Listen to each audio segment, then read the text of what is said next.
Builders ఏంటంటే area బట్టి sharing ఉంటుంది. 70-30, ఓకే 60-40, 55-45. అంటే ఇది ఒక పెద్ద సబ్జెక్టు.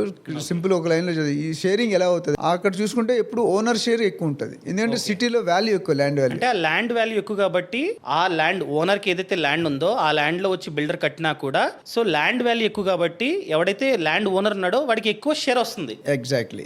అపార్ట్మెంట్ కడితే ఎక్కువ ఫ్లాట్స్ వస్తాయి. షేరింగ్ అంటే అదే ఇప్పుడు 60-40 అని అనుకోండి. నాకు బంజారాలో ఒక ఓనర్ తెలుసు, ఒక మార్వాడి ఆయన 68% ఆయనకు వచ్చింది, 32% బిల్డర్. Okay okay. అదే మీరు తెల్లాపూర్ వెళ్ళిపోయారంటే తక్కువ ఉంటుంది, ఇంకా కొద్ది షాద్నగర్ వెళ్తే ఇంకా తక్కువ ఉంటుంది. సో అందుకని ఆ రేషియో అలా మారుతుంది. సింపుల్ పారామీటర్ చాలా ఉంటాయి, ఒక మెయిన్ పారామీటర్ ఎక్కువ తక్కువ అనేది.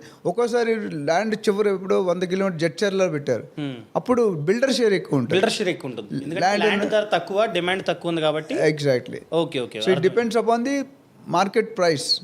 ఓకే, ఆ షేర్ అనేది మార్కెట్ ప్రైస్